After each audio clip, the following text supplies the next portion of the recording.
ओम शांति। बहन जी ने कहा मैं भाई जी का संक्षिप्त में परिचय देती हूँ। ये संक्षिप्त भी था या लंबा था मुझे मालूम नहीं है। संक्षिप्त में तो इतना ही होता है कि रमेश भाई एक आत्मा है, परमात्मा की संतान है। ये संक्षिप्त परिचय है, हम सबका है। सब जो भी यहाँ बैठे हुए हैं सबका यही परिचय है, सच्चा परिचय यही है। बाकी तो लंबा चौड़ा शरीर के हिसाब से, कारोबार के हिसाब से, पढ़ाई के हिसाब से रहता ही है। आज किस टॉपिक पर कारोबार करें? पहले तो मैंने सोचा था आज मुरली नहीं थी, कल सुबह मैंने सोचा था मुरली नहीं होंगे तो अच्छा कोई भी टॉपिक नहीं होगा तो बहुत ही अच्छा होगा। एक बार मैंने हमारी लौकिक गूगल जो थी उषा, उसका परिचय मेरे एक मित्र को कराया तो मैंने उनको कहा कि मेरी वाइफ उषा जो है कोई भी टॉपिक पर 2 घंटा बोल सकती है। तो मेरा दोस्त ने कहा उसमें क्या बड़ी बात है, मेरी वाइफ तो जो है ना बिना टॉपिक 4 घंटा बोल सकती है। तो मैंने भी सोचा कि आज कोई बिना टॉपिक होगा तो मैं 4 घंटा आराम से बोल सकूँगा। तो रात को फिर बहनें आई, कहने लगी नहीं टॉपिक तो आपको रखना ही पड़ेगा। मैंने कहा बिना टॉपिक रखो, कहा नहीं रखो टॉपिक रखो। तो मैंने उस टाइम पर मैं भोजन कर रहा था तो मैंने भोजन करते करते बता दिया कि ठीक है बाबा और ड्रामा उसके ऊपर रखो। फिर रात को हमने मुरलियाँ पढ़ी तो देखा तो आज की मुरली, कल की जो मुरली है मैंने नोट करके लाया है। कल की मुरली जो अव्यक्त मुरली सुनी वो ओरिजिनली 15 दिसंबर 2011 की थी, 15 दिसंबर 2011।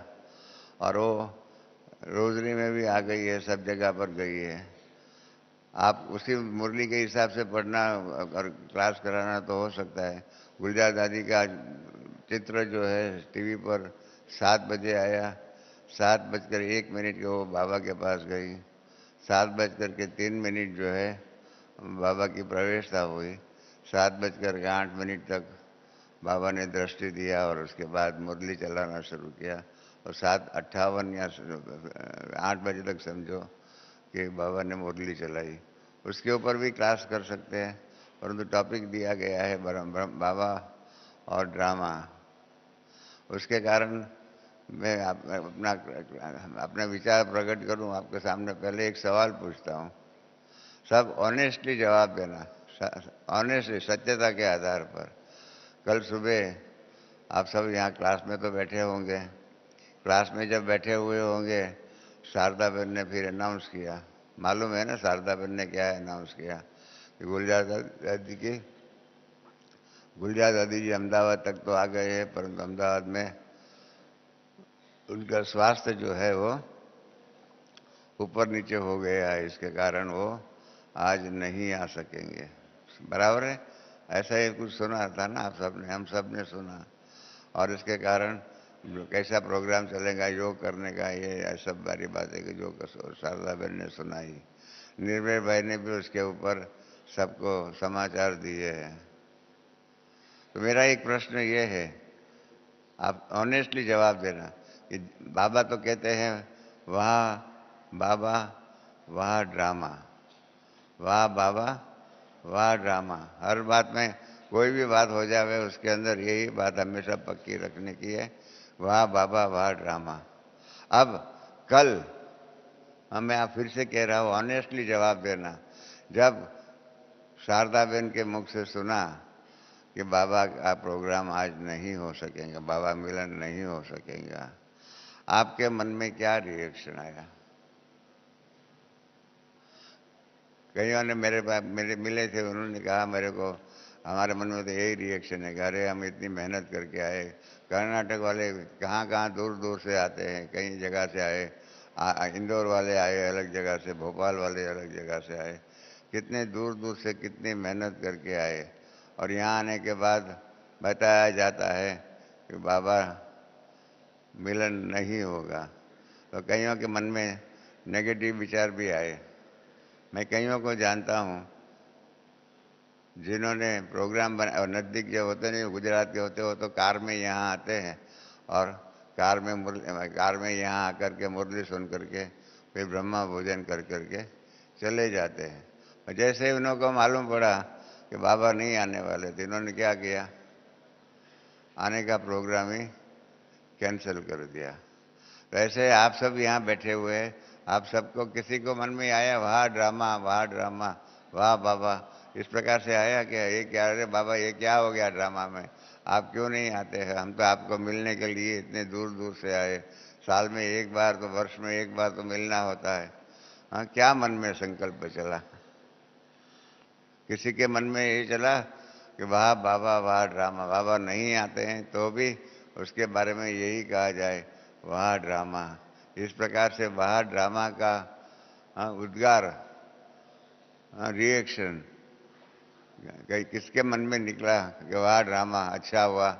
हाँ, जैसे हमारे गुजराती में नरसिंह मेहता एक कवि है, उसने, उसकी वाइफ मर गई तो उसने कहा कि भलू थी भांगी जंजाल सुखे भजसु श्री गोपाल, मतलब अच्छा हुआ, समस्या दूर हो गई। इस प्रकार से नेगेटिव थॉट भी आ सकता है, पॉजिटिव ही थॉट आ सकता है। तो वाह ड्रामा कहेंगे तो पॉजिटिव थॉट आता है, वाह ड्रामा के बदले में अरे भाई ड्रामा, अरे क्यों हो गया, ऐसा हो गया, क्या हो गया, इतने दूर से हम आए हैं, क्या हो गया। परसों रात को हमको मालूम भी पड़ा कि कर्नाटक की बहनें जो है वो जाना चाहती है, अहमदाबाद जाएंगे, गुलजार दादी से रिक्वेस्ट करेंगे और गुलजार दादी की तबीयत अच्छी होगी तो उनको यहाँ लेके आएंगे। फिर कल सुबह तक तो परिवर्तन हो गया और कोई नहीं गया लेने के लिए। और हकीकत ये है कि वाह ड्रामा और वाह बाबा ये शब्द थियरी में रहता है, परीक्षा जब आती है तो परीक्षा में क्या होता है, हाँ, रोज स्टडी तो करते हैं, रोज अभ्यास करते हैं, रोज अभ्यास के बाद परीक्षा के टाइम पर फेल हो जावे तो क्या है।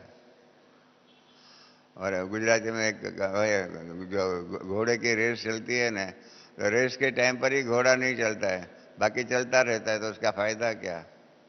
इस प्रकार से समय पर बाबा के मुख से, बाबा के कार्य के लिए वाह बाबा वाह ड्रामा हमारे दिल में निकलता है। नहीं निकला तो इसका अर्थ क्या हो गया कि हम इतने अभी तक मैच्योर, परिपक्व नहीं हुए हैं कि जो भी ड्रामा अनुसार बातें बनती है उसको स्वीकार उसी रूप में करने के लिए हम तैयार हैं। बहुत बड़ी गुह्य बातें हैं और इसलिए मैं आज बाबा के लौकिक जीवन की बातें करना चाहता हूँ कि जिसके अंदर बाबा के सामने ड्रामा अनुसार अनेक परिस्थितियाँ आई, अच्छी भी आई, बुरी भी आई, ऊपर नीचे के सभी प्रकार की अवस्था की बातें आई, और बाबा ने किस प्रकार से आई हुई परिस्थितियां जो है उस समय पर अपनी स्थिति जो है, परिस्थिति के अंदर अपनी स्थिति को संभालना, ये बहुत बड़ी बात है। परिस्थितियां तो आएंगी आएंगी और आएंगी, परंतु उसके अंदर अपनी स्थिति संभालना, एक रस अवस्था संभालना, स्थित प्रज्ञा जैसी अवस्था संभालना, ये बहुत बड़ी बात है। और उस प्रकार की स्थिति हमारी नहीं बनी है कि हम परिस्थिति में हमारी स्थिति एक रस अडोल अचल अचल अडोल एक रस नहीं रख सकेंगे तो फिर ज्ञान का लेने का, सुनने का अर्थ क्या है। मैं हमेशा ही शिव बाबा को कहता था कि बाबा आपने एक बहुत बड़ी भारी गलती किया है। बाबा ने कहा अच्छा बच्चा तुम मेरी गलती बताता है। मैंने कहा हाँ बाबा, आपकी गलती मैं बताता हूँ। आपने 2 कान दिए हैं ना, सबको दिए हैं ना 2 कान। हाँ, तो हमने कहा बाबा 2 कान दिए इसलिए इस कान में से जो ज्ञान जाता है ना यहाँ से सीधा ही निकल जाता है, और इस कान से जो ज्ञान जाता है अंदर, यहाँ से निकल जाता है, अंदर जाता ही नहीं है। अगर एक कान होता तो क्या होता, ज्ञान अंदर जाता, हम परिपक्व बनते। ये परिपक्व बनते ही नहीं, आगे बढ़ते ही नहीं है, कोल्हू के बैल की माफी घूमते रहते घूमते रहते घूमते रहते, और कोल्हू के बैल को भी फुर्सत नहीं होती है, और घूमता ही रहता है घूमता ही रहता है। इस प्रकार से हम घूमते रहते, प्रवृत्ति बहुत करते हैं परंतु परिवर्तन करते हैं, प्रोग्रेस हम करते हैं, परिवर्तन नहीं करते, प्रोग्रेस नहीं करते, तो फिर ज्ञान का पुरुषार्थ का अर्थ क्या। तो मैं ब्रह्मा बाबा के जीवन की बात करना चाहता हूँ। उनके जीवन को आप सबने भी पढ़ा होगा, आदिदेव किताब है और भी कई किताबों में ब्रह्मा बाबा के जीवन के बारे में बातें बताई गई है। आप जानते हैं ब्रह्मा बाबा का जन्म जो है वो लौकिक जन्म हैदराबाद सिंध में हुआ, परंतु क्या करना पड़ा, पहला परिवर्तन कहाँ आया, ड्रामा के अनुसार बाबा को हैदराबाद छोड़ना पड़ा और पहले पहले कारोबार सीखने के लिए बॉम्बे आना पड़ा। बॉम्बे में कारोबार सीखा और फिर परिचय लोग थे उनके कारण उनके साथ में मिल करके कराची अपने कलकत्ता गए और कलकत्ते में जा कर के नौकरी शुरू किया। तो देखो पहला टर्न कहाँ हो गया, कराची। कराची से ड्रामा अनुसार बॉम्बे आना पड़ा, बॉम्बे से फिर ड्रामा अनुसार क्या हो गया, कलकत्ता जाना पड़ा। ड्रामा ने कैसा टर्न लिया। हाँ, बाकी अपनी जन्मभूमि जहाँ जन्म हुआ है उसको छोड़ के जाना और आगे बढ़ना, और कई बार कई लोग नहीं कर सकते, नहीं आगे बढ़ने के लिए जा सकते, छोड़ नहीं सकते। बाबा ने वो भी छोड़ा, कलकत्ते जा कर के नौकरी शुरू किया।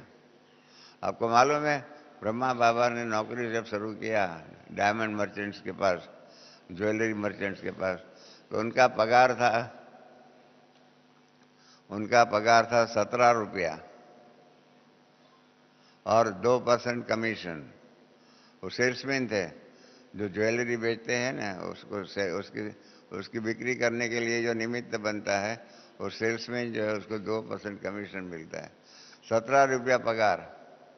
आप यहाँ सब बैठे हुए हैं, कहीं उसमें नौकरी करते होंगे, उसको 17 रुपया से तो ज़्यादा महीने का पगार मिलता होगा।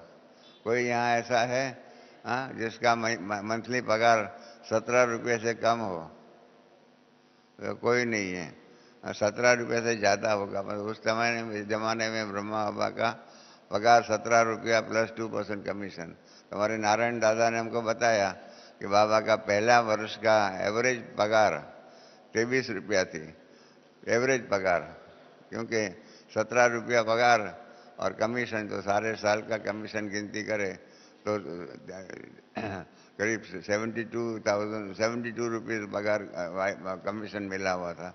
उस प्रकार से एवरेज पगार 23 रुपये का था। आप देखिए ड्रामा की बलिहारी कैसी, बाबा की 23 रुपये के द्वारा, 23 रुपये की कमाई के द्वारा जीवन की शुरुआत की। फिर क्या हुआ, बाबा आगे बढ़ते रहे, बाबा आगे बढ़ते रहे, और फिर बाबा और उसके साथ में काम करने वाला एक दूसरा था, मुनीम था उस कंपनी का, साईं राम करके। साईं राम और बाबा ब्रह्मा बाबा दोनों ने मिल करके अपनी लक्की बाबू की दुकान शुरू किया, अपनी ज्वेलरी का धंधा शुरू किया। देखो वो ड्रामा का टर्न, कहाँ नौकरी थी, नौकरी से टर्न लेकर के कहाँ गए, कलकत्ते में ही अपनी दुकान खोल दी। आप समझे, बाबा सेल्समैन थे और वो जो साईं राम जो था वो मुनीम था, वो हिसाब किताब लिखने वाला था। और इसके आधार पर बाबा ने भी धंधा आगे बढ़ाया और ड्रामा भी उनको अनुकूल रहा। अनेक लोगों का परिचय में आए, राजा महाराजाओं के परिचय में आए, नेपाल के राजा, उदयपुर के राजा, ऐसे बहुत सी राजाओं के परिचय में आए। और उसके परिणाम रूप बाबा का धंधा जो है बहुत ही अच्छा चला, कमाई भी काफ़ी अच्छी बाबा ने किया।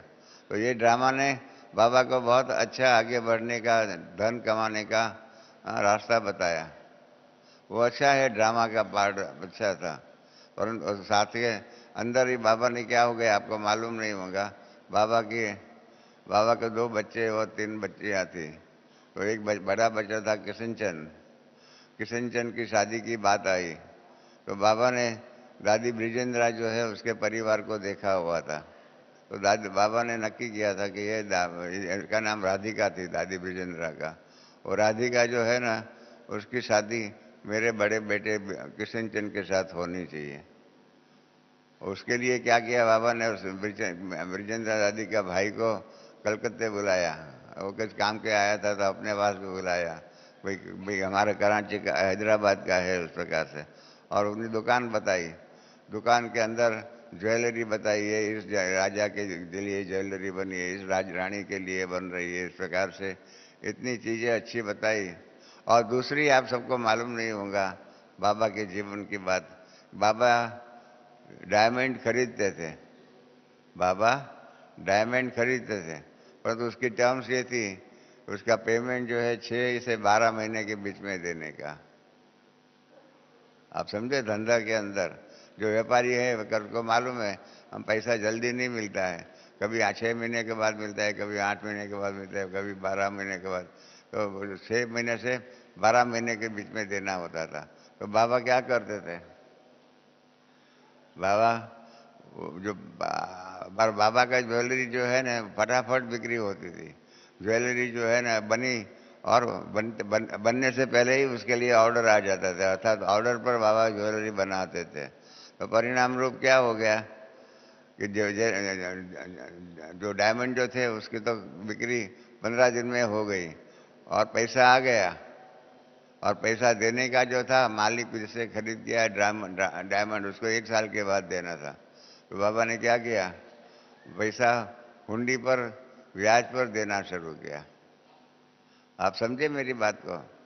जो व्यापारी हो गया उसको मालूम होगा बाबा ने हुंडी पर ब्याज पर पैसा देना शुरू किया। इसके कारण बाबा की आबरू जो होती है, प्रेस्टीज जो होती है बहुत बढ़ गई, क्योंकि बाबा हुंडी पर पैसा देते थे और लाखों रुपया देते थे। इसका मतलब ये हो गया कि सबको ऐसा लगा कि ये तो बहुत पैसे वाला है। आप समझे? ड्रामा ने कैसे मदद किया बाबा का एक इमेज बिजनेस के अंदर, बिजनेसमैन के अंदर बढ़ाने के लिए। ड्रामा अनुसार डायमंड का पैसा 1 साल के बाद देने का और पैसा कैश में जल्दी आ जाने का। उसके बाद हुंडी पर 3-3 महीने की हुंडी होती है। जिन्हों को बिजनेस किया हुआ है उनको मालूम होगा, 3-3 महीने की हुंडी के वो पैसा देते थे। और इसके कारण कलकत्ता के बिजनेस सर्कल में बाबा का बहुत बहुत बहुत नाम बढ़ गया। परिणाम रूप क्या हो गया? तो बाबा की इमेज भी बढ़ गई, सोशल इमेज भी बढ़ गई। फिर आदि ब्रिजेंद्रा का भाई ने देखा बहुत ही अच्छी कारोबार होती है, तो उसने जा करके अपने पिताजी जो है श्यामल आसुमल करके कल हैदराबाद की सिंधी परिवार की बहुत बड़ी नामी ग्रामी कंपनी थी। तो उसकी बेटी थी राधिका बहन। तो उनके साथ उसने नक्की किया, उसके भाई ने बताया कि मेरी बहन का अपने पिताजी को जा करके बोला कि मेरी बहन की शादी इनका लड़का जो है दादा लेखराज का कृष्णचंद, जिसको शॉर्ट में किशु कहते थे, किशु भाई के साथ होनी चाहिए। शादी उनके साथ हुई। इस प्रकार से बाबा के जीवन में क्या क्या परिवर्तन अच्छा हुआ। बहुत शुरू में तो अच्छे अच्छे रहे, बाबा के जीवन में अच्छे आए, परंतु उसके बाद क्या हुआ? बाबा के तन में शिव बाबा की प्रवेशता हुई। मालूम है ना? शिव बाबा की प्रवेशता हुई। शिव बाबा की प्रवेशता हुई, उसके कारण क्या हो गया? ब्रह्मा बाबा ने अपना पार्टनर, जो बाबा तो बनारस गए थे, बनारस से हैदराबाद आए और हैदराबाद में आकर के बाबा ने अपना ज्ञान देने का कारोबार शुरू किया। बाबा का खुद का मकान था जसोदा भवन। उस जसोदा भवन के अंदर इन्होंने अपना क्लास शुरू किया। 10 बाय 10 के कमरे में क्लास शुरू किया। फिर संख्या बढ़ी तो एक दीवार तोड़ करके 20 बाय 10 का क्लास हुआ। फिर एक दीवार तोड़ी तो 30 बाय 10 का क्लास शुरू हुआ। फिर ज़्यादा संख्या बढ़ गई तो फिर हर कंपाउंड के अंदर बाबा ने क्लास कराना शुरू किया, जिसके फलस्वरूप जिन्होंने दादी प्रकाशमणि का जीवन चरित्र पढ़ा होगा उनको मालूम होगा कि दादी प्रकाशमणि बाबा जब वहाँ पर कंपाउंड में बैठ कर के मुरली चलाते थे तब दादी प्रकाशमणि पहली बार आई। तो इस प्रकार से कंपाउंड के अंदर कारोबार हुआ, शुरू हुआ। और बाबा ने अपने पार्टनर को लिख दिया, मालूम है ना, सिटी बजी बाबा को रेल का राही आगे बढ़ गया। इस प्रकार से बाबा ने खुद ने गीत भी बनाया था, अपने पार्टनर को लिख दिया। देखो ड्रामा कैसा टर्न लेता है। धंधा के अंदर से बाबा ज्ञान सुनाने के कारोबार में आ गए। कितना ड्रामा ने टर्न लिया। और बाबा ने अपने पार्टनर को लिख दिया कि तुमको जो देना है मुझे दे दो, मैं तो यहाँ पर बैठा हुआ हूँ, मैं अभी कलकत्ता नहीं आऊँगा। तो ड्रामा अनुसार उनके पार्टनर ने, आप जानते हैं कि जिसके हाथ में पैसा होता है उसके ही वो अपना पैसा ज़्यादा ले लेता है। तो उसने क्या किया, अपने साई राम पार्टनर जो था उसने क्या किया, उसने कहा कि मुझे तो डायमंड बेचने को आता ही नहीं है, मेरा पहचान नहीं है डायमंड क्या होता है, कैसे होता है, कितने कैरेट का होता है, क्या होता है वो सारा। इसलिए उसने क्या किया, ब्रह्मा बाबा को लिखा कि मेरे अपने धंधे में जो कैश है, अगर कैश बैंक बैलेंस है, और जो पैसा उगराणी में बिक्रिया हुआ माल है उसका पैसा आने वाले है, वो सब मैं ले लेता हूँ। और आपके पास, आपको मैं स्टॉक में जो भी डायमंड है और जो भी डायमंड ज्वेलरी बन रही है यहाँ, तो जेवर बन रहे हैं, गोल्ड सिल्वर आदि जो भी है, वो सब मैं आपको दे देता हूँ। एक इसी को एक दृष्टिकोण से देखा जाए तो साई राम की ये चीटिंग थी। पैसा खुद ने ले लिया और वैल्यू ऑफ जो ज्वेलरी जो बाबा को मिली स्टॉक में, वो उसके कम थी। बाबा ने कहा जो भी है ड्रामा है। तो बाबा ने कम दाम वाली ज्वेलरी ले लिया, साईं राम को भले पैसा दे दिया। बाबा ने ड्रामा कर करके छोड़ दिया। हम लोग बिजनेस में होते तो हम क्या करते, बराबर जाते और कहते कि तुम्हारा इतना आधा, हमारा इधर आधा हिस्सा, लड़ाई झगड़ा होता था, कोर्ट में जाते। आजकल कोर्ट के अंदर 60% केसेस जो है वो प्रॉपर्टी के ऊपर ही होता है कि मेरी प्रॉपर्टी है, तेरी प्रॉपर्टी है, मेरा धंधा का बिजनेस है, मेरी गुडविल है। इस प्रकार के धंधे के अंदर झगड़े की बातें होती। बाबा ने ड्रामा को एक्सेप्ट कर दिया और फायदा क्या हुआ, आप सबने सोचा नहीं होगा बाबा को क्या फायदा हुआ। बाबा के पास डायमंड आ गए तो बाबा ने क्या किया, डायमंड अपने पास रख दिया स्टॉक में।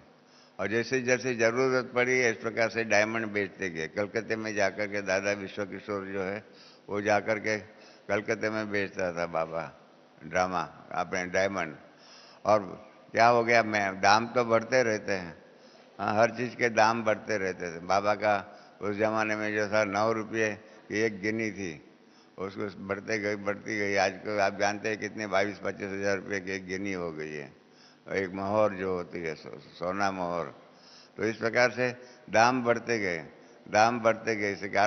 इसके कारण क्या हो गया, जब बंटवारा हुआ तब बाबा के हिस्से में कम अमाउंट की ज्वेलरी और स्टॉक मिला, परंतु दाम आस्ते आस्ते बढ़ता गया। और जो उसका साईं राम जो था उसके पास तो कैश कैश में ही रही, कैश कैश में रही।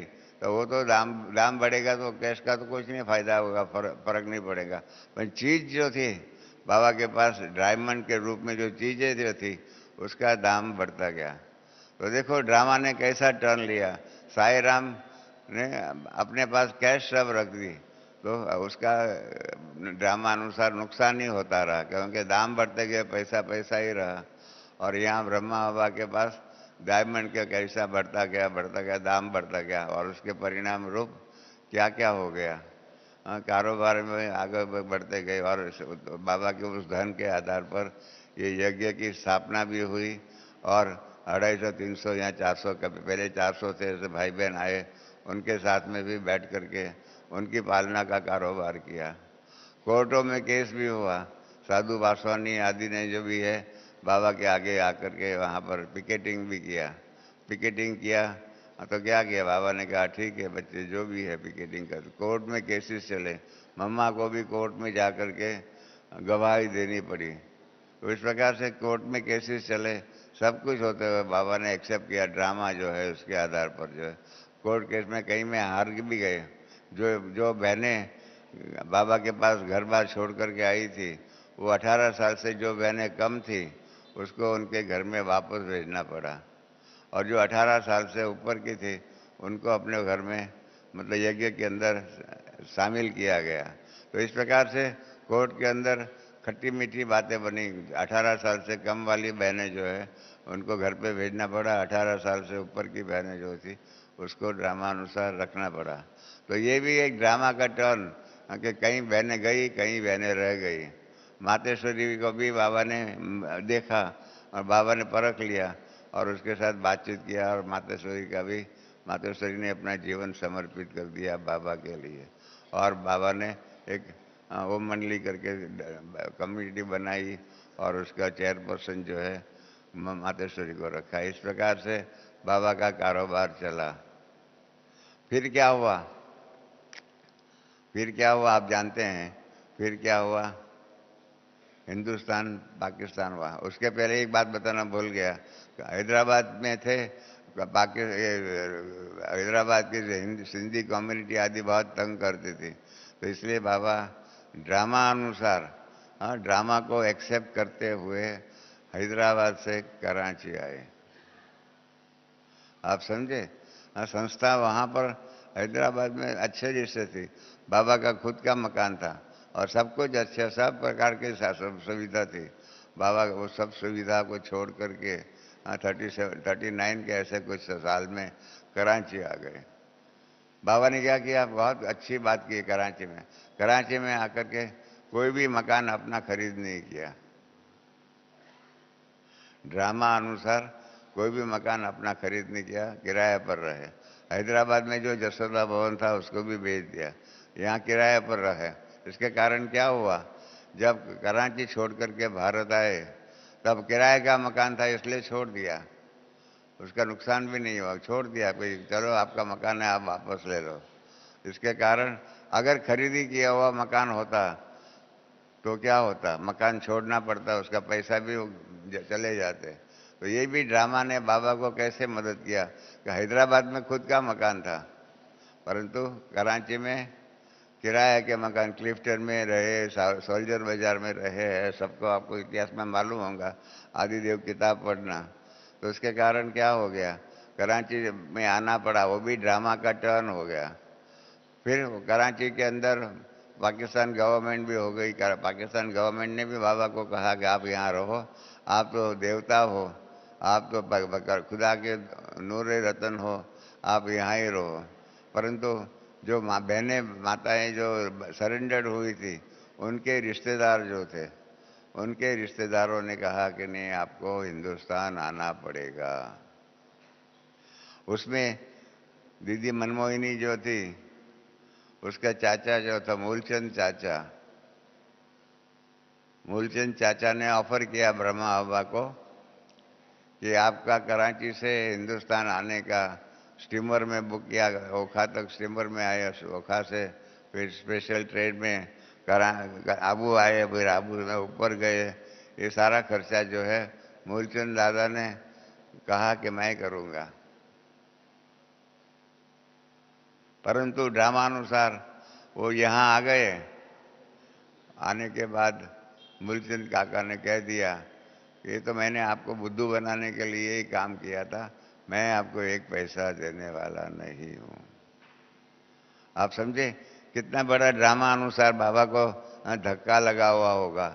हाँ, कराची से, कराची छोड़ने तो नहीं जाते थे पर तो रिश्तेदारों के कहने के आधार पर आना पड़ा। और आने के समय पर जो खर्चा हुआ, खर्चा मूलचंद काका ने मना किया कि मैं नहीं दूंगा। आप और कोई होता तो कितना दिल में धक्का लगता, अरे ये क्या हो गया।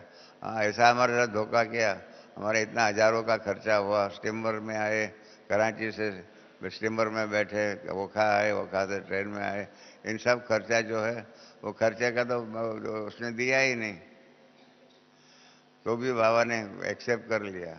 कराची से हैदराबाद बॉम्बे आए, अरे अपने आबू में आए। आप जानते हैं शुरू के अंदर क्या हुआ, ड्रामा के अंदर ड्रामा ने क्या क्या परीक्षा लिया बाबा की और अपने दैवी परिवार की, क्योंकि आबू में ठंड बहुत थी, दिसंबर महीने में आए थे शायद और कराची में तो समुद्र किनारे था, इधर ठंड नहीं थी, यहाँ के ठंडी थी।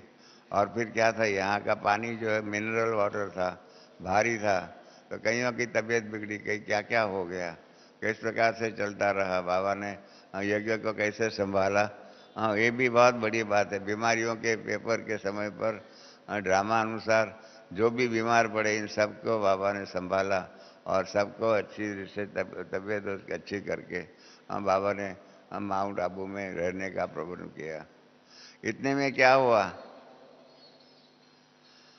इतने में क्या हुआ, ड्रामा प्लान अनुसार ब्रिज कोठी जो है वो ब्रिज कोठी का मकान सरकार का हो गया था, क्योंकि एक राजा का था और राजा की सारी प्रॉपर्टी सरकार के पास, सरकार ने ले लिया था सब राजाओं की प्रॉपर्टी। तो उन्होंने कह दिया कि ये मकान खाली करो, ब्रिज कोठी का मकान खाली करो। उस टाइम पर तो सहज रीति से मिल गया, भरतपुर कोठी और दूसरी एक थी कोई कोठी, वो दो मकान मिल गया और वो शिफ्ट वहाँ पर हो गया। परंतु ये भी ड्रामा अनुसार एक घर छोड़ना, दूसरा घर लेना, वो ड्रामा का परीक्षा तो आती है ना, और उस हम सबके सामने परीक्षाएं आती है इस प्रकार की, घर बार छोड़ना पड़ता है। तो इस प्रकार से बाबा को ब्रिज कोठी छोड़ना पड़ा, भरतपुर कोठी और कोटा हाउस, दूसरा मकान का नाम था कोटा हाउस, वहाँ जाके रहना पड़ा। फिर परीक्षा आई ड्रामा अनुसार, फिर ड्रामा अनुसार परीक्षा आई। उस जमाने में राजस्थान सरकार का रेवेन्यू मिनिस्टर था मोहनलाल सुखाड़िया। जो मोहनलाल सुखाड़िया जो है वो रेवेन्यू मिनिस्टर था, बाद में वो चीफ मिनिस्टर भी बना राजस्थान का। तो मोहनलाल सुखाड़िया ने नोटिस दिया कि ये भरतपुर कोठी और कोटा हाउस जो है ना, वो राजस्थान सरकार को वापस चाहिए। क्यों वापस चाहिए? वहाँ पर गर्मी के दिनों में चीफ मिनिस्टर को रहने का मकान बनाना है, उसको रिनोवेशन करके कि वहाँ पर गर्मी के दिनों में चीफ मिनिस्टर आएगा, वहाँ रहेगा। इसलिए उन्होंने नोटिस दिया, खाली करो खाली करो खाली करो। दादा विश्व किशोर 2 बार जाके आए। इन्होंने कहा ठीक है आपको मैं देता हूँ टाइम, 2 महीना 2 महीना 2 महीना ऐसे करते रहे। और फिर क्या हुआ, 31 दिसंबर खाली लास्ट डे था। 31 दिसंबर के पहले अगले दिन 30 दिसंबर को दादा विश्व किशोर अहमदाबाद, अरे आबू गए, राजस्थान में जयपुर गए एक्सटेंशन डील के लिए। देखो कितनी बड़ी भारी प्रॉब्लम। हाँ कि 31 दिसंबर कल खाली करना है, कल खाली करना है, और आज 30 तारीख को दादा विश्व किशोर जाकर के कहते हैं कि उसके मकान को एक्सटेंशन करके दो। कितनी बड़ी भारी समस्या है। आपको अपना घर, आप देखो जो रहते होंगे, जिनको मालूम होगा किराया के मकान होगा, और कई सेंटरों के ऊपर हमारी बहनें जो है कई 8-8 10-10 स्थान बदलती रहती है, क्योंकि छोटे शहरों में मकान ज़्यादा टाइम के लिए नहीं देते हैं, 11 महीना ऐसा ही देते रहते हैं।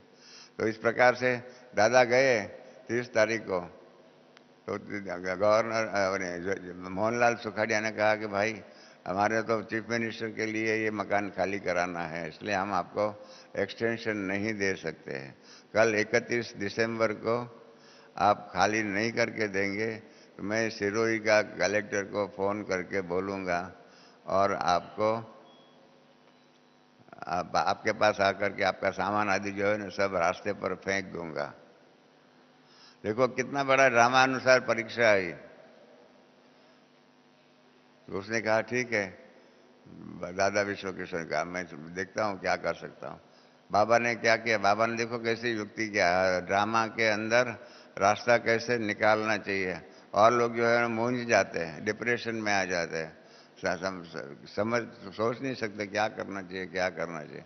बाबा ने क्या किया, सोच समझ करके काम कराया। बाबा ने विश्व किशोर दादा को कहा कि आप पटना में फ़ोन करो, वहाँ पटना में बाबा के एक बच्चा है हीरालाल जालन करके, हीरालाल जालन करके बाबा का बच्चा है, उसको बुलाओ पटना से दिल्ली। वो हीरालाल जालन जो है वो भी बिहार का है, और राजेंद्र प्रसाद जो भारत के फर्स्ट प्रेसिडेंट थे वो भी वहाँ के ही थे। तो इसलिए उसको बुलाओ और वो राष्ट्रपति के साथ मिले और राष्ट्रपति कागज दे वो मोहनलाल सुखड़िया के ऊपर कि इनको 2 महीने का एक्सटेंशन मिले। देखो कितनी विकट परिस्थिति थी। हाँ इतने 250, 300, 400 जितने भी बहन भाई होंगे सबको कहाँ रखे। अगर दूसरा प्रबंध नहीं मिला और कलेक्टर का एक आदमी आकर के 31 दिसंबर को सारा सामान नीचे रास्ते पर फेंक दे तो कहाँ रहेंगे रात को, खाना कहाँ खाएंगे।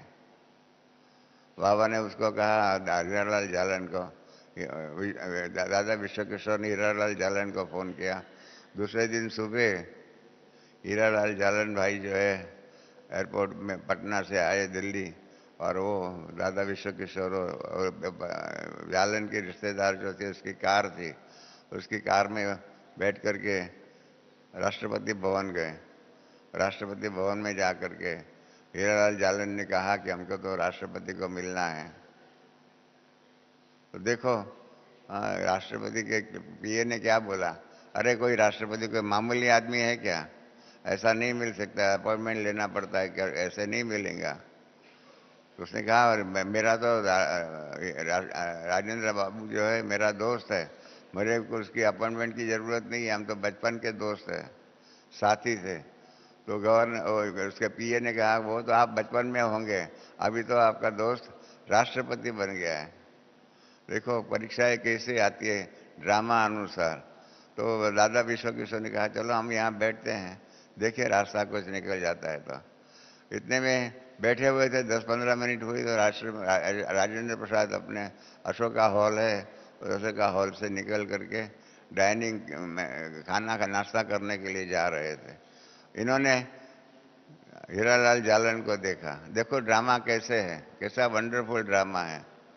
आप सब ड्रामा को इस प्रकार से जैसे बाबा ने बस एक्सेप्ट किया, वहाँ ड्रामा वहाँ ड्रामा वहाँ ड्रामा, इस प्रकार से हम एक्सेप्ट कर सकते हैं? कैसी परिस्थिति थी। हाँ, राजेंद्र प्रसाद ने हीरालाल जालन को देखा, अरे हीरालाल तुम यहाँ क्यों बैठा है?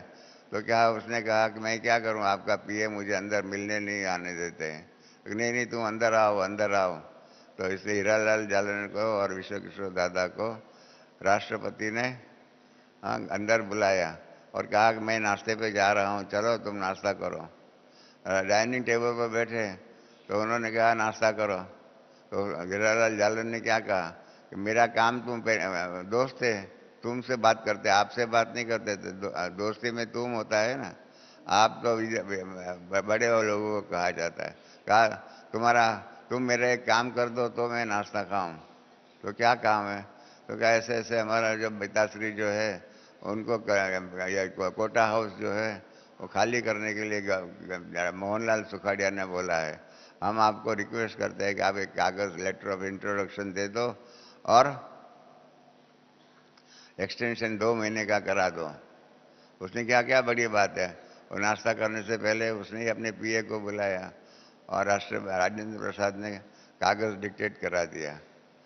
फिर इन्होंने कहा अभी तो नाश्ता करेंगे ना? तो कहा हाँ अभी मैं नाश्ता करूँगा।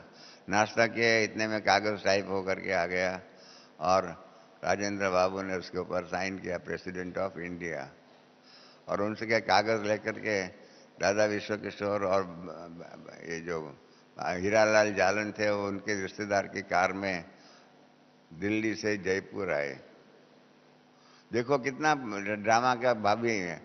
5 बजे जयपुर की ऑफिस बंद हो जाती है और वो बहुत मेहनत करके पहुंचे, 4:45 बजे पहुंचे। कितना ड्रामा ने परीक्षा दिया।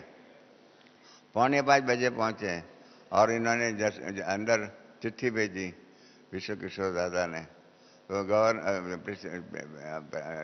मोहनलाल सुखाड़िया ने बुलाया अंदर आओ। वो अंदर गए। मोहनलाल सुखाड़िया ने धमकी दिया, आपने खाली किया कि नहीं किया? अगर नहीं किया है तो उसने अपने पीए को बोला कि सिरोही के कलेक्टर को बोलो फ़ोन लगाओ, मैं उनसे डायरेक्शन देता हूँ। जितने में दादा विश्व किशोर ने कहा कि आप कलेक्टर को भले फ़ोन करो, पर एक आपका एक दोस्त जो है उसका एक पत्र आया है, आप उसको पढ़ो। तो कहा अभी तो भगवान आएगा ना, भगवान आएगा तो भी मैं उनकी बात नहीं मानने वाला हूँ। तो दादा विश्व किशोर ने कहा कि आप जैसे छोटे आदमी के लिए भगवान को आने की ज़रूरत नहीं है। आपके लिए तो कोई साधारण आदमी भी पत्र लिख के देगा ना, वो सफिशिएंट है। आप कोई इतना महान नहीं है कि भगवान आपके लिए आवे। तो वो तो चुप हो गया। उसने कहा ठीक है आपके दोस्त को बुलाओ। हीरालाल भाई अंदर गए। हीरालाल भाई ने कागज़ दिया कि आप, मेरा एक दोस्त जो है उसने आपके ऊपर पत्र लिखा हुआ है, पत्र लिखा हुआ है। तो उसने खोल के देखा, कल एनवेलप के ऊपर ही था, from president of India, Rashtrapati Bhavan Delhi. तो सोचने लगा कि प्रेसिडेंट ने क्या लिखा हुआ होगा। तो प्रेसिडेंट उसने कागज़ खोला तो उसमें लिखा था कि भाई मोहनलाल सुखाड़िया मेरे खास दोस्त है हीरालाल जालन, उनकी संस्था का जो है उनको मकान खाली करने के लिए आपने ऑर्डर दिया है, हम आपको रिक्वेस्ट करते हैं कि 2 महीना का एक्सटेंशन दे दो। देखो कैसे होता है? 4:45 और 5 बजे खाली करने का है, और उसके पहले 2 मिनट 3 मिनट पहले ही राष्ट्रपति का पत्र उसके हाथ में जाता है, और वो कहता है कि अरे आप लोगों ने तो अब राष्ट्रपति तक गए। तो हीरा विश्व किशोर दादा ने कहा कि आप हम तो राष्ट्रपति तक ही गए, आपके लिए कि भगवान तक जाने की जरूरत नहीं है, आप इतने महान नहीं हैं और इतना कार्य बड़ा नहीं था। तो कहा ठीक है। फिर उसने कहा 2 महीना एक्सटेंशन रखो, और 2 महीना एक्सटेंशन कर बाबा के पास वो लेके जयपुर से फिर कार में हम आबू आए, और आबू में सबको बताया, हमारी बहनें दादियाँ जो भी है उसको सबको कहा, भारत हाउस और कोटा हाउस, कोटा भरतपुर कोठी और कोटा हाउस में, कि सबको कहो। उस टाइम पर पांडव भवन ही मिलता था, बाकी कुछ नहीं मिलता था। और आप सबको खूब विचार विचार आप समझो, पांडव भवन जो था ना, वो एक जैसे साधारण मकान था, थोड़े कमरे थे, 2 लॉन टेनिस का कमरा था, ज़्यादा जहाँ दादी ईशु दादी के ऊपर ऑफिस थी, वहाँ पर घोड़ों को पानी पीने के लिए वो रखा हुआ था, वहाँ घोड़े पानी पीने के लिए आते थे, और बाजू में घोड़ों का तबेला था, वहाँ घोड़ा जहाँ स्टेबल जिसको होते वहाँ रखने का, ऐसी जगह थी। किसी को भी पसंद नहीं आएंगी, ऐसी जगह थी। तो बाबा ने देखो, ड्रामा अनुसार बाबा ने क्या किया, उसका और कुछ हो नहीं सकता, इसलिए बाबा ने किराए पर वो मकान ले लिया, पांडव भवन, और फिर सबको शिफ्ट किया, कोटा हाउस से और भरतपुर कोठी से पांडव भवन। हमारी शील दादी कहती थी हमको कि रमेश, हम लोग जब पांडव भवन आए तो हम तो पहले 2 दिन तो रोते ही रहे, अरे बाबा हमको कहाँ लेके आए, बाबा हमको कहाँ लेके आए, बाबा हमको कहाँ लेके आए। बाबा ने सबको प्रॉमिस दिया था, बाबा ने लिखत में प्रॉमिस दिया बहनों को कि कोई अच्छा भवन मिलेगा मैं वहाँ शिफ्ट करूँगा, तब तक आप सबको यहाँ ही रहना पड़ेगा। देखो कितनी परीक्षाएं, रहने करने के बारे में भी कितनी परीक्षाएं आई। उसके बाद तो आप जानते हैं, इतिहास जानते हैं कि बाबा ने मुरलियाँ चलाई, और बाबा ने बहनों को सेवा के लिए बाहर गाँव निकाल के भेजा, सब कुछ हुआ। इतने में ही आपको मालूम होगा, पांडव भवन में ही परीक्षा आई, गरीबी का पेपर आया। गरीबी का पेपर आया, आप समझो आपके सिर पर 300 लोगों को रोज भोजन कराने का, खान पान का, सुबह का नाश्ता, दोपहर का लंच, रात को डिनर खिलाने का, उनका पालना का सारा खर्चा आपको उठाना है, और आपके पास पैसा नहीं है। आप समझो कितनी बड़ी परीक्षा है आई, पैसा खाली, खिस्सा खाली। हाँ, इस प्रकार से ऐसी बात में बाबा ने क्या किया, अब आपको मालूम होगा ना, ये गरीबी का पेपर, हमारे किताबों लिखने वालों ने गलत लिख दिया है गरीबी का पेपर के बारे में। मैंने बाबा को पूछा था कि गरीबी का पेपर कितना घंटा रहा, कितना दिन रहा, कितना मास रहा। बाबा ने कहा गरीबी का पेपर सिर्फ 6 घंटा ही रहा था। ड्रामा अनुसार गरीबी का पेपर 6 घंटा ही रहा था। मैंने कहा बाबा कैसे? तो बाबा ने कहा कि 9 बजे मैं नाश्ता करने के लिए गया तो पतली दाल थी और रोटी थी, सब्जी तो कुछ थे नहीं। तो बाबा को थाली में दिया। बाबा ने बच्चों को पूछा, भोली दादी भंडारण थी, भोली भंडारण थी, उसको पूछा कि बच्चों ने नाश्ता किया? तो भोली बहन चुप रही।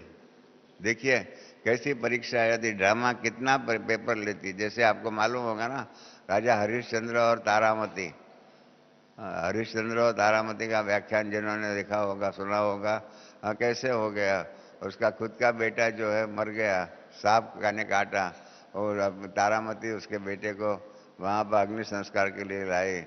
हरिश्चंद्र ने कहा कि आप पैसा नहीं देंगे तो आपका बेटा जो है मेरा बेटा है, उसका अग्नि संस्कार नहीं हो सकता है।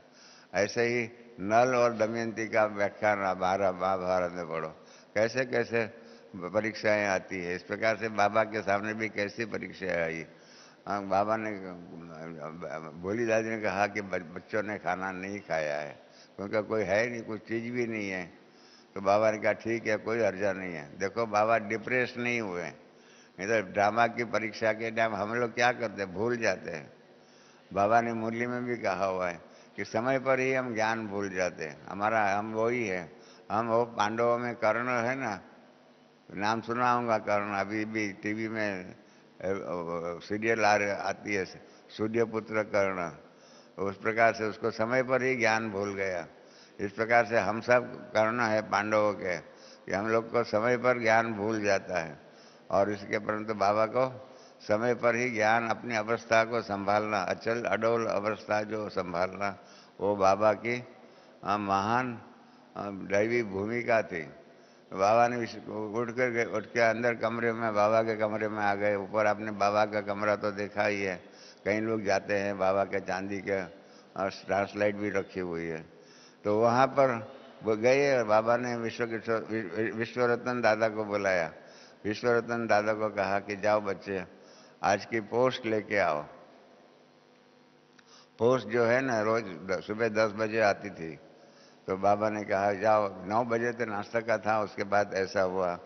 तो इसके कारण बाबा दादा विश्व रत्न पोस्ट लेके आया। पोस्ट लेके आया, बाबा ने कहा अच्छा पोस्ट खोलो। पोस्ट खोला तो देखो ड्रामा कैसे मददगार बनता है। पोस्ट खोली तो एक लिफाफा में 200 रुपया निकले।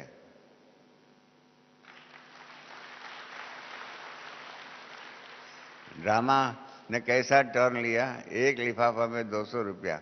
उसके ऊपर आगे मैंने बाबा को पूछा वो किसने भेजा। कहा बच्चे मैंने भी लिफाफे को आगे पीछे सब देखा, उसका कैंसलेशन स्टैंप होगा वो भी देखा, पर तो पढ़ने में नहीं आया। पोस्ट में आया 200 रुपया। बाबा ने विश्व रत्न दादा और विश्व किशोर दादा को बुला करके कहा जाओ बाजार में 200 रुपये का खाने का सामान लेके आओ। हाँ, खाने का सामान आप जानते हैं, गेहूँ चावल सब्जी आदि जो भी है आप सब खाते हो, हम सब जो खाते हैं ड्रामा में, हम ब्रह्मा भोजन में खाते हैं, वो सारा लेके आओ। और लेके आए बाजार से, और दोपहर का लंच के टाइम पर सबको पेट भर के खाना मिला। तो परीक्षा कितना घंटा रही? सुबह 9 बजे से दोपहर में 2 बजे तक 5 घंटा ही परीक्षा रही। और हमारे अखबार किताबों लिखे वालों ने बहुत लिखा, इतना परीक्षा में आई, इतना बातें हुई। वास्तव में बाबा ने कहा कि परीक्षा तो 5 घंटा ही रही थी। मैं समझता हूँ आप सबको इंटरेस्ट आता होगा ये कहानी, बाबा के जीवन कहानी। मेरे बाबा और ड्रामा ने बाबा की कई बात में मदद किया, कई बातों में परीक्षा लिया। मैं आपको बता रहा था, दूसरे दिन सुबह लिफाफा एक आया, उसमें 1000 रुपया निकला। और उस प्रकार से तो कहीं पीछे कई बहनों ने अपने रिश्तेदारों को लिखा था, तो पैसा आता गया और गरीबी का पेपर दूर हो गया। फिर परीक्षा आई बाबा के सामने ड्रामा अनुसार। बाबा का बेटा है अभी भी, नारायण जो है, वो नारायण ने एक दिन सुबह आकर के बाबा को कहा, जिसको बाबा ने जन्म दिया, बाबा के घर में रहा, बाबा ने पालना किया, वो बेटा आकर के कहता है कि बस बाबा मेरे को अभी दुनिया में जाना है, मेरे को घर बार हम दुनिया के अंदर जाकर के अपना दुनिया बसाने की है। तो बाबा नारायण के साथ दादी विजेंद्रा का एक बड़ा बेटा था घनसी करके, घनश्याम को शॉर्ट में घनसी कहते थे। घनसी ने भी कहा मैं भी मेरे चाचा के साथ जाता हूँ। तो दोनों निकल चुके। मैंने नारायण दादा को पूछा आप निकले तो क्या हुआ, कैसे गए आए बॉम्बे? कहा ट्रेन में आए, विदाउट टिकट आए। विदाउट टिकट, देखो कितनी परीक्षाएं आती है। ड्रामा कितना बाबा के बच्चे, जिसका बाप ने लाखों रुपया का आधार पर संस्था की स्थापना की, बाबा ने एक पैसा नहीं दिया और किसी के ऊपर इंट्रोडक्टरी लेटर भी नहीं लिख के दिया। लिटरली बॉम्बे के अंदर फुटपाथ पर दादा नारायण दादा और घनसी रहते थे। थोड़ा कुछ मजदूरी का काम करते, कमाई करते चलते थे। दीदी मनमोहिनी ने अपनी भाभी जो थी उसको लिखा कि ऐसे बाबा का नारायण और पोतरा घनसी निकले हुए, आपको अगर मिले तो आप उसको आसरा देना, उसको मदद करना। और ड्रामा अनुसार बॉम्बे की चौपाटी की रास्ता जो है ना, कि विश्व किशोर अभी अपने दादा नारायण और घनश्री चल रहे थे, और दीदी मनमोहिनी की जो भाभी थी वो कार में जा रही थी। उसने नारायण को और घनश्री को देखा तो उसने कार खड़ी किया और कहा कि तुम नारायण हो ना? तो कहा हाँ। कि तुम घनश्री हो? तो कहा हाँ। हाँ तो कहा चलो मेरे साथ, मैं दीदी दीदी मनमोहिनी की भाभी हूँ और मुझे आपके बारे में पत्र आया है। देखो कैसे, कहाँ से कहाँ, कैसे कैसे हो जाता है। और दादी उसकी भाभी के साथ वो गई और उनके घर में जा कर के रहे, और उन्होंने अपना कपड़ा पहन दिया, स्नान पानी कराया, सब कुछ किया, और आज में सेटल भी हो गए। थोड़े समय के बाद क्या हुआ, बाबा नारायण ने शादी किया, उसके कारण मकान ले लिया। उसके अंदर बाबा 61 में 2 महीना उधर आकर के भी रहे। और उस दिनों में क्या हुआ मालूम, कितनी परीक्षाएं आती है देखो। ड्रामा अनुसार हमारा जो दादा बाबा ब्रह्मा बाबा का दोहरा पौत्र था घनश्री, उसको क्या बोलते, चेचक, गुजराती में कहते हैं शीतला माता आती है। अब शरीर में बड़े बड़े फोड़े हो जाते हैं और दाग रह जाते हैं। कंटेजियस डिजीज है, मतलब ये रोग फैल जाता है। बॉम्बे में एक ही हॉस्पिटल है, उसके अंदर ही उसके रख सकते हैं, दूसरे कोई से को नहीं रख सकते। अभी तो उस हॉस्पिटल का नाम बदली हो गया, कस्तूरबा गांधी हॉस्पिटल। तो वो हॉस्पिटल में उसको लेके गए तो उसको बहुत बीमारी थी, सारे शरीर में वो फोड़े हो गए थे, और उस फोड़े में से परु होता है ना, मतलब जो पक जाता है ना, फोड़ा फोड़ा होता है, पक जाता है तो सफ़ेद सफ़ेद निकलता है ना, उसको क्या बोलते हैं मुझे मालूम नहीं है, आपके भाषा में हिंदी में भी क्या बोलते हैं मालूम नहीं है। वो निकलता था। वो घनश्री जीवन के अंत की अवस्था में था, और घनश्री ने कहलाया कि मुझे ब्रह्मा बाबा को मिलना है, मुझे ब्रह्मा बाबा को मिलना है। देखो ड्रामा अनुसार कैसे परीक्षाएं आती है। बाबा का भी पौत्र था और उसकी अंतिम इच्छा थी कि मुझे बाबा से मिलना है, मैं अंतिम विदाई लेता हूँ। तो बाबा ने कहा ठीक है मैं जाता हूँ। वहाँ गए, घनश्री ने बाबा को देखा तो घनश्री तो जो है ना बाबा को चिटक पड़ा, बाबा की गोद में आ गया। बाबा ने उसको प्यार किया, समझाया किया, और अंतिम विदाई थी। बाबा ने समझ लिया और उसको अंतिम विदाई के रूप में प्यार से विदाई दिया। बाबा फिर से अपने पास वहाँ पर पारिजात बिल्डिंग में आ गए। सब ने कहा कि अभी कैसे किया जाए, बाबा को भी इसका वो रोग, उसके जंतु जो है ना वो न लग जावे। तो डॉक्टर को बताया, डॉक्टर ने कहा कि जो गाय होती है ना, गाय का जो काउडक बोलते हैं, क्या कहते हैं उसको, गुजराती में तो छाण कहते हैं। गाय का जो वेस्ट प्रोडक्ट होता है, वो छाण जो होता है वो एंटीसेप्टिक होता है, और उसका गौमूत्र भी एंटीसेप्टिक होता है। तो गाँव का गाय का जो काउडक था, उससे बाबा का स्नान कराया, और स्नान करा करके इस प्रकार से उसको तैयारी किया बाबा को इस प्रकार से किया। कितने बड़ी परीक्षा आ गई। इस प्रकार से बाबा का परीक्षा आ गई। बाबा इसके पहले बाबा के युगल जो थी जसोदा, वो बीमार पड़ी। बाबा आबू में था और जसोदा माता बॉम्बे में थी, बॉम्बे के अंदर हॉस्पिटल में थी। उसको कैंसर हुआ था। समझ में नहीं आता था कि कैंसर है या जलंधर है। मैं खुद भी उनके शरीर छूटा, उसके अगले दिन उनको हॉस्पिटल में मिलने के लिए गया था। तो देखो, हाँ, बाबा की खुद की युगल। दुनिया में हम लोग क्या करते हैं, हमारे इतने भाई बहन भाई बैठे हुए, अगर जो अधर कुमार है, आप सोचो ड्रामा प्लान अनुसार आपकी वाइफ को कैंसर होता है और आपकी वाइफ डेथ बेड पर है, तो आप वहाँ जाएंगे या नहीं उनके पास, या कहेंगे तुम्हारे रास्ते में मेरे रास्ते? क्या होता है? मैं अपना अनुभव सुना हूँ। अरे लौकिक के जो उषा जो थी उसको कैंसर था, मुझे रहना पड़ता था, मैं ध्यान रखना ही पड़ता था। बाबा ने क्या किया, नारायण को कहा तुम संभालो। अग्नि संस्कार के टाइम पर भी बाबा ने कहा मैं तो नहीं आता हूँ, नारायण को कहा तुम अग्नि संस्कार कर दो। वही जसोदा माता ने भी कितनी सुंदर अपनी अवस्था बनाई थी कि जब कराची में आए, अपने जसोदा भवन में सब आए, तो ड्यूटी के विभाजन करना था। ड्यूटी के विभाजन के अंदर बाबा तो करोड़पति था, करोड़पति की पत्नी थी, तो कितना अहंकार होना चाहिए, कितना अभिमान होना चाहिए। इसके ड्यूटी का विभाजन जब हुआ तब जसोदा माता ने क्या मांगा मालूम है? ड्यूटी क्या मांगा? माता यहाँ बैठी हुई है, आप देखो आपका पति अगर यहाँ को कन्याओं का पिता करोड़पति हो तो आप क्या ड्यूटी लेंगे? आप तो समझेंगे ना मैं कौन हूँ। हाँ, जैसे राजा की पत्नी रानी होती है, इस प्रकार से बाबा का स्थापन करने वाला का पत्नी कितनी पोजीशन हाई होनी चाहिए। परंतु जसोदा माता ने क्या मांगा? मुझे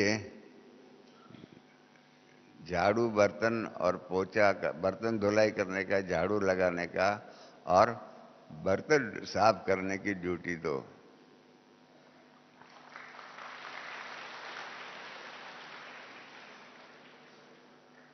तो बाबा ने पूछा बच्चे तुमको क्यों, तुमने ये ड्यूटी क्यों मांगी? देखो कोई जसोदा माता कोई एमए पीएचडी पढ़ी लिखी नहीं थी। जसोदा माता साधारण गृहस्थ जीवन के जैसे माताएं होती है उस प्रकार थी। उसने कहा, बहुत सुंदर बात कही, आप सब नोट करके रखिए। उसने कहा कि मुझे मालूम है मैं ब्रह्मा बाबा के लौकिक युगल हूँ। हाँ, मेरे पर मेरे को देह अभिमान आ सकता है कि मैं कौन, मैं कोई साधारण स्त्री नहीं हूँ, परंतु मेरा अहंकार के ऊपर जीत पाने के लिए कि मैं साधारण भी काम, जैसे घर में आपको आप देखते हैं यहाँ भी झाड़ू पोछा लगाने वाले कई माताएं नौकर के रूप में रखती हैं, नौकरानी के रूप में। इस प्रकार से नौकरानी के रूप का कारोबार करके उसने झाड़ू पोछा और सफाई का कारोबार पूरा ही अपने हाथों में लिया। दादा ब्रह्मा बाबा की बेटी थी दादी निर्मल शांता, आप सब जानते हैं, कलकत्ता ईस्टर्न जोन के हेड भी थे। इन्होंने क्या ड्यूटी मांगी? बर्तन साफ करने की मांगी। और कैसे कैसे बर्तन साफ करने में परीक्षाएं आई, बात बहुत लंबी बात है। तो कहने का मतलब ये है ऐसी ऐसी परीक्षाएं ड्रामा अनुसार आई, परंतु बाबा ने अपनी अवस्था पक्की रखी। हमारे सामने ऐसी परिस्थिति आवे तो ऐसी हमारी अवस्था पक्की रहेगी? प्रश्न ये है। तो मैं यही बता रहा था कि इसका भी शरीर छूट गया जसोदा माता का, बाबा ने वहीं बॉम्बे में ही रखा। उसके बाद में आप सब जानते हैं क्या हुआ, मातेश्वरी को भी कैंसर हुआ। मातेश्वरी को भी कैंसर हुआ और कानपुर में मालूम पड़ा कि मातेश्वरी को कैंसर है। तो इसके कारण बाबा कानपुर वालों ने बाबा को फ़ोन किया। देखो क्या ड्रामा में परीक्षाएं आती है। संस्था की हेड मातेश्वरी हेड थी, जो बाबा ने ओम मंडली की बनाई, जो संस्था बनाई थी, उसका जो चेयरपर्सन थी, तो उनको कैंसर हुआ। कानपुर वालों ने बाबा को फ़ोन किया कि बाबा का मम्मा को कैंसर निकला है, डॉक्टर कहता है कि बॉम्बे में ही टाटा हॉस्पिटल है, वहाँ उसको लेके जाना पड़ेगा। बाबा ने कहा पहले उसको आबू भेजो। तो फिर उन्होंने कहा कि हमने रमेश को भी बॉम्बे में भी फ़ोन किया हुआ है। तो हमारे कानपुर के त्रिलोकचंद भाई, संतराम भाई, मोतीचंद भाई आदि जो भी आरसी गुप्ता, इन सब ने मिल करके हमको फ़ोन किया कि मम्मा को कैंसर की बात निकली है, कैंसर डायग्नाइज हुआ है। और बाबा कहते हैं मम्मा को पहले आबू भेजो, फिर बॉम्बे में लेके भेजेंगे। मैंने कानपुर वालों को कहा कि नहीं, उनको मम्मा को यहाँ ही भेजो। तो कहा बाबा ने ऐसा कहा है। मैंने कहा मैं बाबा को फ़ोन करता हूँ कि मम्मा को डायरेक्ट यहाँ ट्रीटमेंट के लिए यहाँ आना चाहिए। आबू में जाएंगे तो क्या करेंगे, आबू तो जंगल है। उस ज़माने में तो खास आबादी भी थी नहीं 65 में, तो फिर 64 में। तो फिर बाबा ने मैंने बाबा को फ़ोन किया। बाबा ने कहा बच्चे क्या करूं, मैं तेरी मम्मा को बॉम्बे में रहने की जगह नहीं है, 3 पैर पृथ्वी नहीं है। देखो कितनी बड़ी भारी परीक्षा। Mateshwari head of the institution को 3 पैर पृथ्वी नहीं। इस प्रकार की चिंता बाबा को लगी। बाबा को मैंने कहा बाबा आप फिक्र क्यों करते हो, हमारा घर है, मेरे घर में ही पहले मम्मा 8 महीना रही हुई, हमारे घर में आकर के रहेंगी। तो बाबा ने कहा कि बच्चे अभी तो पहले तो तेरे पास 2 घर थे, अब पुराना घर था वो तो ख़त्म हो गया, अब एक ही घर है। मैंने कहा उसमें क्या हो गया। बाबा मानते ही नहीं थे। फिर मैंने कहा कि बाबा हमारे घर में अनिलाबेन डॉक्टर है, डॉक्टर है तो पेशेंट को तो डॉक्टर की ज़रूरत पड़ती, घड़ी घड़ी बीमारी में इंजेक्शन लगाओ, सलाइन दो, क्या क्या करो। घर में डॉक्टर होगा तो कितना आसानी हो जाएगी। और कोई भी हमारी बाजू में गामदेवी सेंटर तो है, वहाँ से ही दादी को प्रकाशमणि है, वो सब आते रहेंगे, सब आएंगे। बाबा ने कहा ठीक है, कानपुर वालों को बोल दो कि बॉम्बे जावे मम्मा मातेश्वर ने कहा बाबा मेरा कहने से क्या कानपुर वाले मानेंगे, आपको फ़ोन करना पड़ेगा कि मम्मा को कानपुर से बॉम्बे लेके जाओ। देखो बाबा ने कितना धैर्य से कारोबार किया। मम्मा का कैंसर सुन करके हम मूंझ नहीं गए, डिप्रेशन में नहीं आएगा, अरे अब क्या होगा, अब संस्था कैसे चलेगी, क्या होगा क्या होगा क्या होगा। जिसको बाबा मुरली में कहते क्यों क्या क्या कैसे, इसकी जो क्यों जो लग जाती है ना वो बहुत लंबी चौड़ी होती है। बाबा ने उस क्यों क्या क्या उसके अंदर वो नहीं गए और सीधा ही कह दिया कि ठीक है बॉम्बे में चले। और विश्व के वहाँ पर बॉम्बे अपने कानपुर में बोल दिया, मम्मा बॉम्बे में आई। इतने में बाबा ने भी आबू से विश्व किशोर दादा को भेज दिया और यहाँ आए, मम्मा की ट्रीटमेंट हुई, ऑपरेशन हुआ और ऑपरेशन के बाद मातेश्वरी को अब लेके गए। इस प्रकार से देखो कैसी परीक्षाएं आती है। इसके बाद आप जानते हैं मातेश्वरी जी ने 25 जून सितंबर को, शायद 25 सितंबर है क्या, 65 में शरीर छोड़ दिया।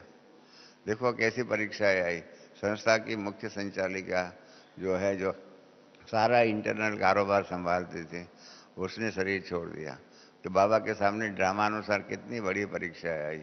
हम खुद यहाँ आए थे, अग्नि संस्कार के टाइम पर पहुँच गए थे बॉम्बे से।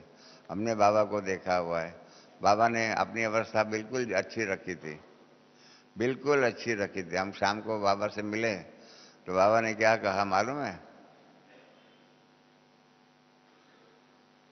बड़ा विचित्र सवाल पूछा हमको। हम लोग 5 लोग थे, मैं था, उषा थी, नलिनी बहन थी, दादा नारायण था और एक और कोई याद नहीं है पांचवा नाम। 5 लोग हम कार में अहमदाबाद, प्लेन में अहमदाबाद आए, अहमदाबाद से कार टैक्सी में महसाणा आए और महसाणा से फिर यहाँ आए। महसाणा से हमको ट्रेन में निर्भय भाई, दादी प्रकाशमणि और सीता माता मिल गए।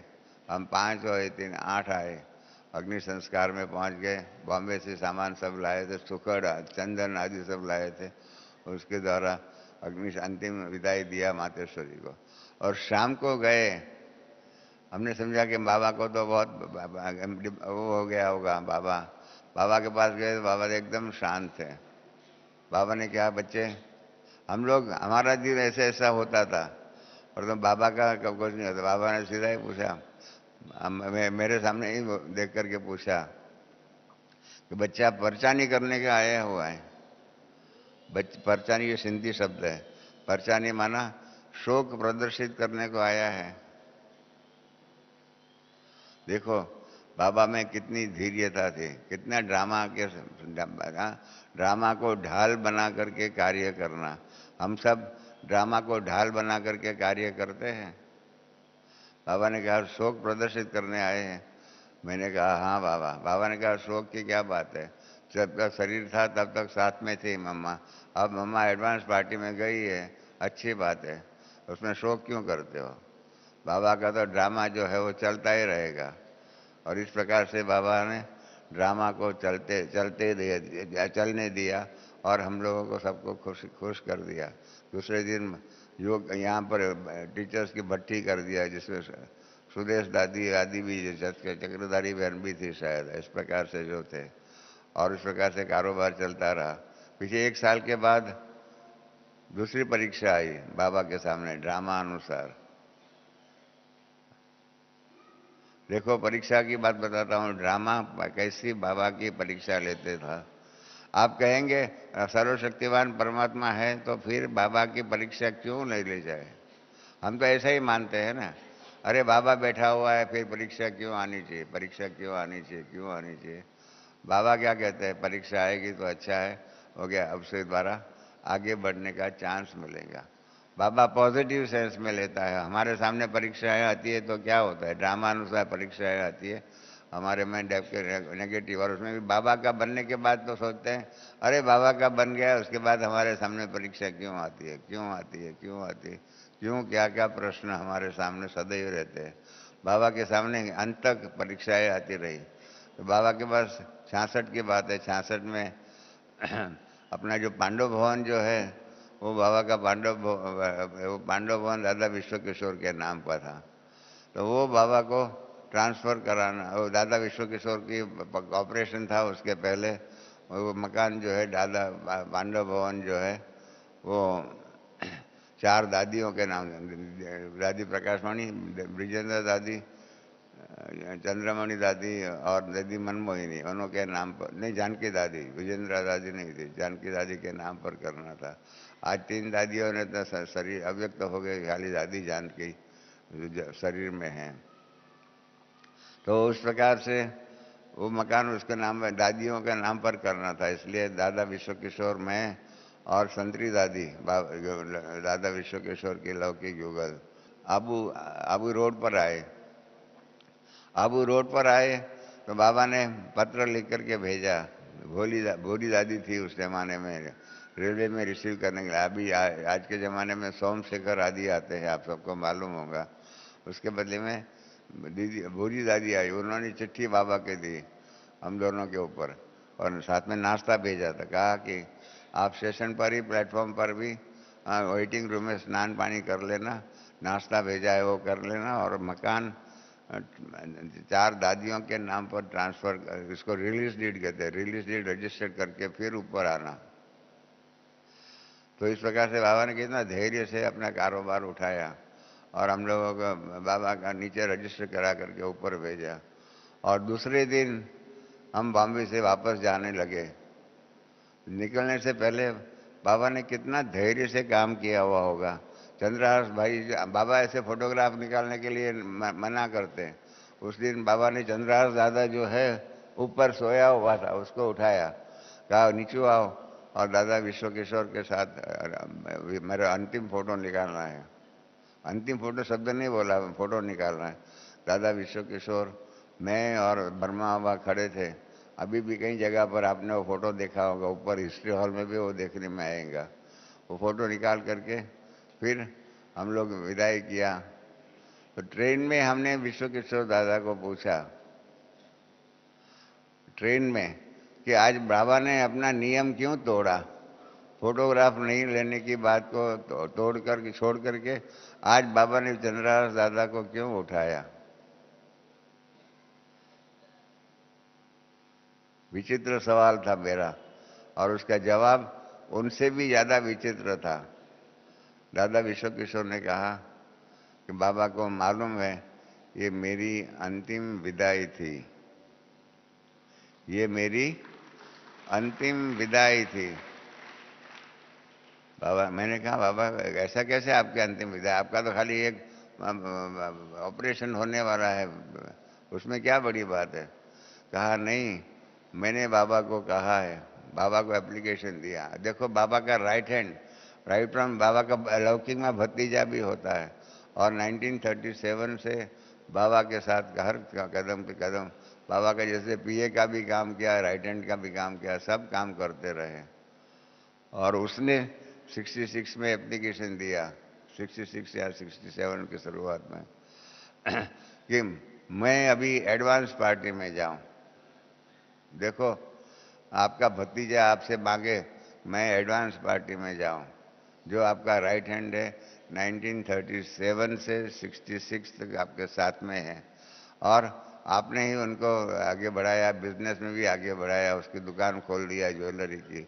इस प्रकार से सब प्रकार का साथी जो था वो आपको कहे कि मुझे अभी एडवांस पार्टी में जाना है, बोलिए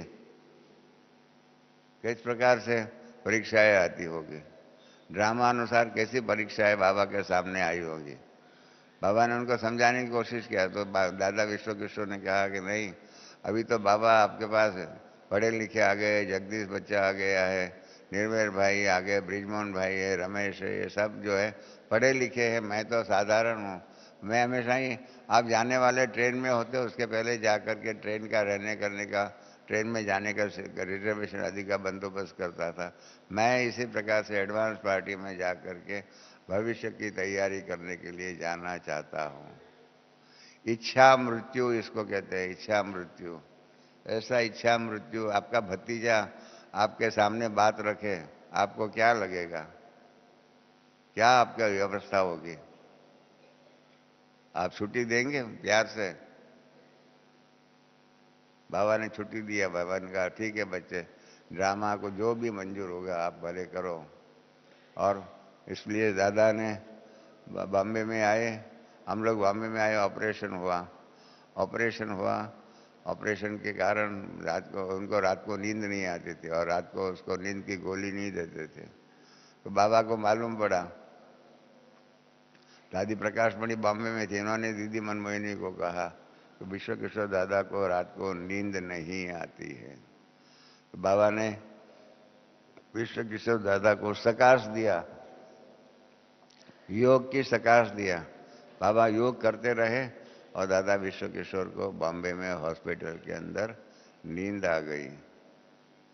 और मैं तो रात को नींद वहाँ हॉस्पिटल में ही था, तो मैंने सुबह आकर के दादी को बताया, दादी प्रकाश मणि को, कि कल रात को दादा विश्व किशोर को बहुत अच्छी नींद आई।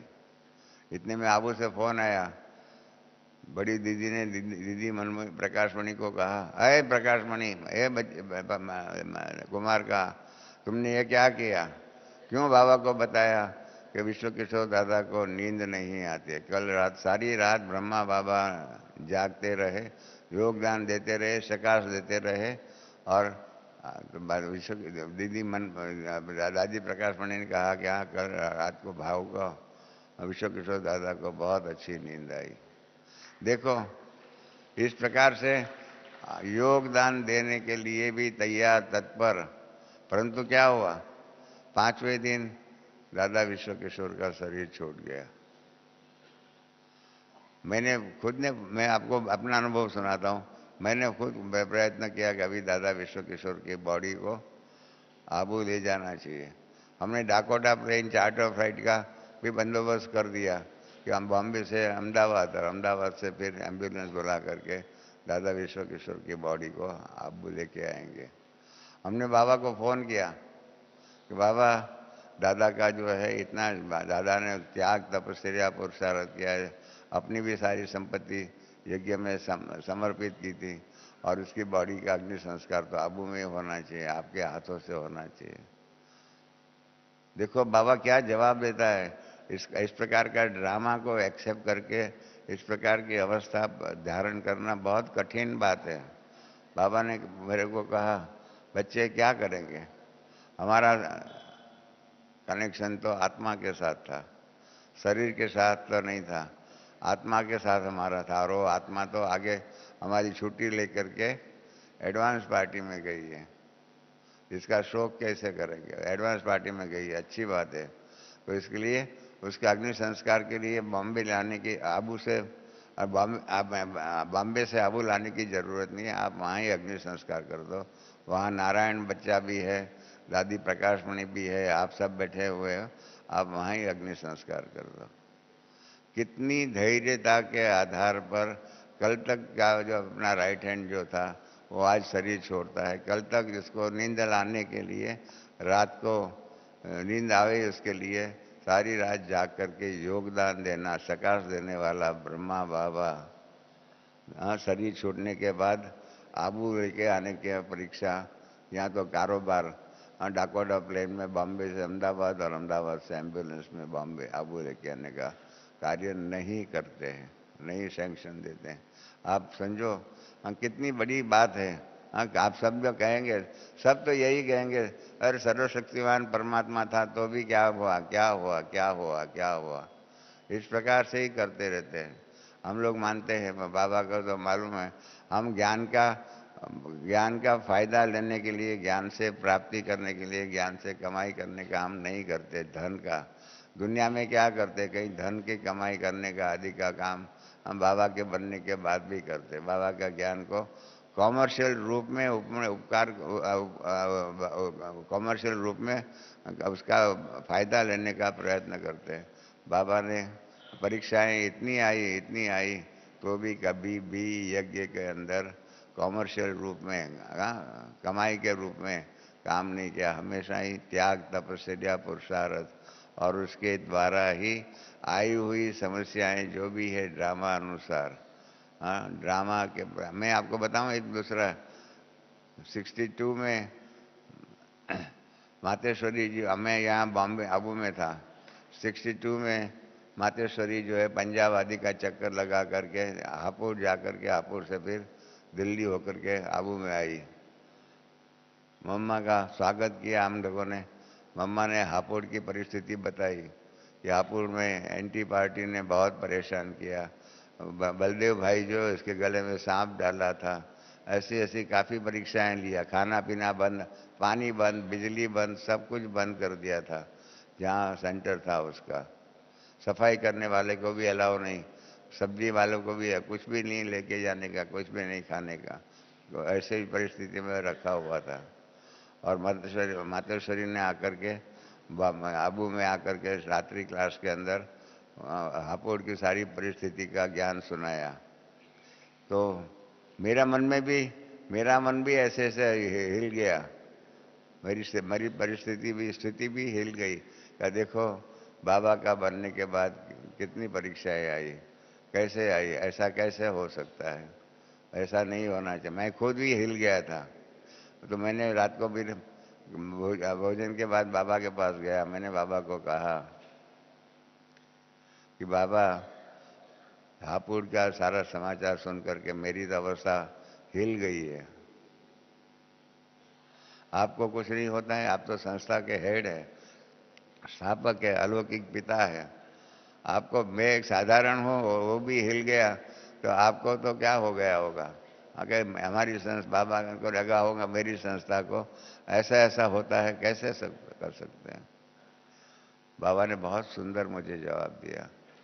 बाबा ने कहा, बाबा को ऐसी परिस्थिति है, ड्रामा के पेपर्स जाते हैं, उसकी बाबा के ऊपर कोई प्रभाव नहीं पड़ता है, क्योंकि बाबा को एक बात पक्की है।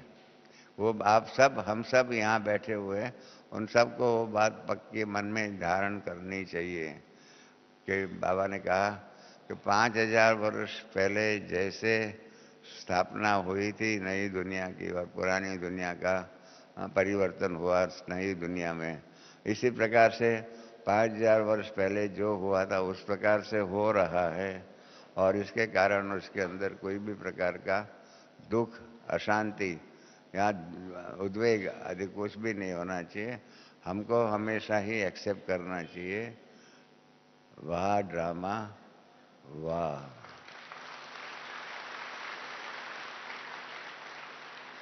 आप समझे मेरी बात को। हाँ, हर समय पर वाह ड्रामा वाह। इसलिए मैंने आप सबको पहले ही सवाल पूछा। कल जब शारदा बहन ने बताया आज बाबा नहीं आने वाले हैं, तब हमारे मुख से ये निकला वाह ड्रामा वाह, या ये निकला अरे ड्रामा में ऐसा कैसे हो गया, अभी शाम को क्या सबको हम क्या जवाब देंगे, कैसे होगा, क्या होगा। अरे कितना विचार सागर मंथन नेगेटिव सबका कईयों का चला होगा, क्योंकि कहीं हमारे पास आए, कहीं हमारे निर्भय भाई के पास गए, करुणा भाई के पास गए, कई जगह पर कई भाई बहन गए। नेगेटिव बात जल्दी फैलती है। हाँ, परंतु वाह ड्रामा वाह ड्रामा वाह ड्रामा वाह बाबा, इस प्रकार से वाह ड्रामा और वाह बाबा करने की हमारी स्थिति अचल अडोल अवस्था है। अगर ये नहीं है तो ज्ञान सुनने का फायदा क्या। ज्ञानी तू आत्मा बनने का फायदा क्या, योगी तू आत्मा बनने का फायदा क्या। सोचिए इसके ऊपर। और इसके कारण मैं आप सबसे कह रहा हूँ कि हमारी अवस्था, बाबा हमारे गुजराती में कहा था, हलवा बीवी मरे तो भी हलवा खाओ, बाबा बेटा मरे तो भी हलवा खाओ, हलवा खाओ, हलवा खाओ, हलवा खाओ। हाँ, इस प्रकार से जो भी है उसके तो अच्छे रूप में उसका रूपांतर कर दो। इस प्रकार से होना चाहिए। तो इस प्रकार से हम सब, हाँ, कल के ड्रामा के परीक्षा के आधार पर आगे चल करके क्या क्या परीक्षाएं आएगी, बहुत सी परीक्षाएं आएगी। अब 31 दिसंबर आएगा, उसके क्या होगा, उसके बाद 18 जनवरी होंगी, उसमें क्या होगा, कुछ भी हो सकता है, कुछ भी हो सकता है। तो उसको उसी रूप में, हाँ, वाह बाबा और वाह ड्रामा के रूप में स्वीकार करने के लिए हम तैयार हैं। सोचना है इसके ऊपर। और इस प्रकार की हमारी पक्की अवस्था होनी चाहिए, ऊपर ऊपर की नहीं, और दिल से, हमारे दिल में अंदर से होना चाहिए, वाह ड्रामा, वाह बाबा, वाह बाबा, वाह ड्रामा। ठीक है, आप सब बोलो, वाह बाबा, वाह बाबा और वाह ड्रामा। इस प्रकार से वाह वाह के कारोबार के ऊपर चलते रहना। आज की क्लास का सार यही है, वाह बाबा, वाह ड्रामा। ये होना चाहिए। हाँ, परीक्षा के टाइम पर फेल नहीं होना चाहिए, इतना आप सबको हमारी उम्मीद है कि आप सब कोई परीक्षा के टाइम पर फेल ना हो, सब पास हो। हाँ, बाबा ने कहा है ना, पास विथ ऑनर हो, साधारण पास नहीं, परंतु पास विथ ऑनर हो, ऐसा शुभ आशीर्वाद, वरदान कहो, जो भी कहो, हम बाबा से लेकर के आज क्लास समाप्त करेंगे। ओम शांति।